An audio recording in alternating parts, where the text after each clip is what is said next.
Laris, tenho uma última pergunta e é: como me preparar para uma entrevista e algumas dicas para a entrevista? Ok.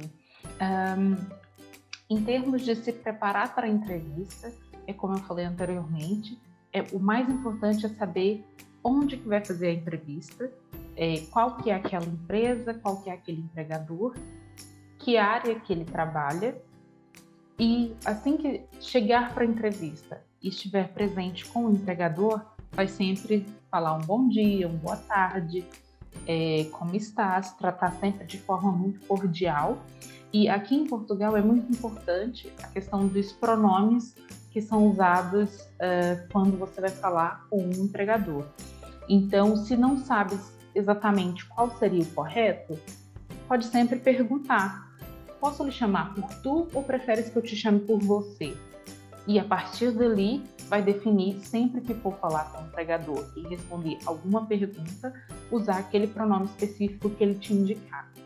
Porque às vezes o empregador vai preferir manter as coisas um pouco mais formais e usar o você, ou às vezes é um empregador mais tranquilo, que não se importa de chamar de tu, até prefere que seja chamado de tu, e assim, pelo menos, você sabendo como caminhar aquela entrevista, não vai ter confusão em termos de usar os pronomes errados e chegar, de certa forma, a ofender o entrevistador.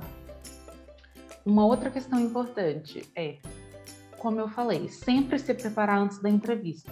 Porque se você se prepara antes da entrevista, no momento que a entrevista está a decorrer, você está mais confiante. E o que essa confiança passa?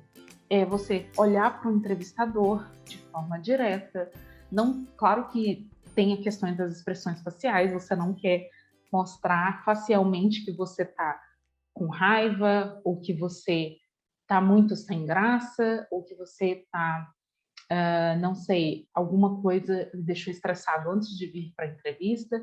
Então, sempre manter as questões faciais mais claras, mais suaves, que você está gostando de estar ali fazendo aquela entrevista, olhando sempre para o entrevistador. E a questão de se preparar antes da entrevista, em questões de quais são as perguntas chaves que ele pode lhe fazer, vai evitar que você tenha medo de falar, que você se sinta tímido de falar, ou até mesmo que você se retraia no sentido de ficar olhando para baixo, ficar olhando para os lados, não conseguir encarar o entrevistador, que isso é muito importante. É sempre importante parecer confiante na entrevista. E claro que existe uma linha entre confiante e arrogante. Você não quer parecer arrogante numa entrevista que você é o melhor candidato para aquela posição. Pode ser que seja, mas pode ser que não. E parecer arrogante numa entrevista é ainda pior do que ficar com medo de responder as perguntas. Então, prepare as respostas que queira responder, tenha confiança, mas entenda que passar do ponto de confiante para arrogante é muito fácil. Então, por isso, é sempre bom manter a humildade para não chegar a esse ponto e ser desclassificado por conta dessa questão.